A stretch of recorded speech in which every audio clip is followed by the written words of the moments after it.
Hello, my name is Nimzi Jimenez, and I am going to give a speech about the process that we use at my workplace for admission.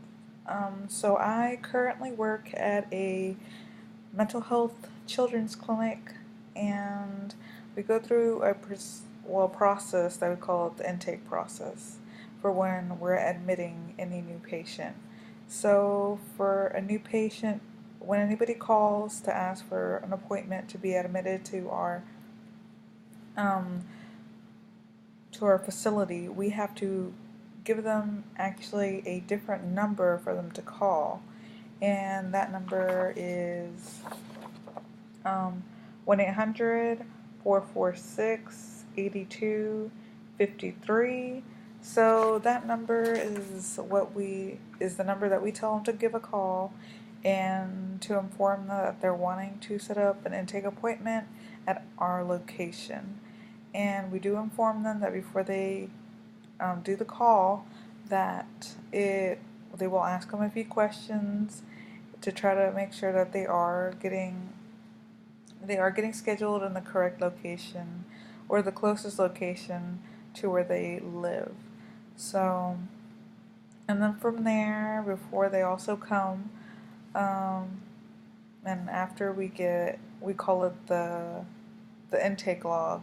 So the day after they may call, we run a software or a program, as you can call it, the front desk does every morning, and the people that call the day before, we get a list of them people, and each person we call it an intake log. So it gives us their name, their main phone number, kind of why they're doing the appointment, and it gives the date they scheduled for and the time. So from there, and then so we put that all into the system, into our schedule, and then a day before their appointment, the front desk actually gives them a call to also remind them or to confirm the appointment of whoever it may be. And when we do talk to them, we do let them remind them of the list of items they have to bring in order for their child actually to be seen. So they do have to bring very important one big important thing that we always ask for is the birth certificate of the child and custody papers if there are any, if they are not the parent. So it could be a foster parent that could be bringing him in, or a grandparent that could have ended up getting custody or anything like that. So we just want to make sure that who's bringing them in legally does have custody or is the parent. So it's not anybody that's just randomly bringing a child in and thinking they're just going to get services at any time. And it's just more of a precaution to make sure it's not a child that could have been kidnapped or taken from a parent and anything like that. We also ask for the child's social security card. We ask for the guardian or parent's ID. We also ask for proof of address because where I currently work, we only work with Texas residents, so they have to prove to us that they are a Texas resident. We also ask for proof of income for anybody that may not have insurance. So it ends up having a MAP, which also stands for monthly ability to pay. So that's also what is calculated with the proof of income whenever that is needed. So from there, they come in and they bring all that to the appointment, the day of the appointment. And we take a copy of all this information and we give them paperwork to be filled out. So from there, they fill everything out and everything's all on the system. The licensed counselor that will be taking them back for the diagnosis and the assessments, they stay back there for about an hour and a half to 2 hours. It just all depends on different situations.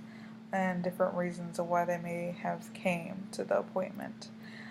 From there, they find out what level of care they may fall under, because there are several that they could fall under, depending on the level of care, depending what services they could possibly qualify for.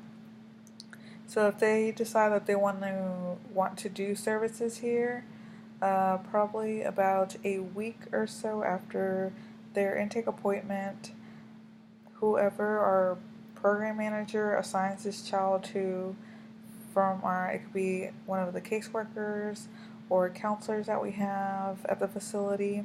They will give the parent or the guardian a call to set up an appointment for the child. So from there, when they actually come back again after the intake appointment, they will do a treatment plan, and then from the treatment plan, they just go on of whatever is needed. Um, this is honestly the admissions process that we use. I know that every facility has different processes of how they may do things. I just know that's how it is where I currently work. And that's how I was trained to do and everything when I started. So I know not that whenever you start somewhere new, every place has a process that everybody should learn, or at least everyone that takes part of it should know how to do, or how it all works. So if there's somewhere a stumble along the line, they have to kind of have an idea of who they may have to go to in order to get the problem fixed. I do find it I find it very important that everyone knows kind of what happens, because if I was to just do part of the process and didn't know what happened after that, well, if a client was to come in, or a parent or anyone to come in and ask me for more information I didn't know, but just the part I knew, I wouldn't be much help. And I feel like this is with anyone at any place that could be working anywhere. But thank you for your time.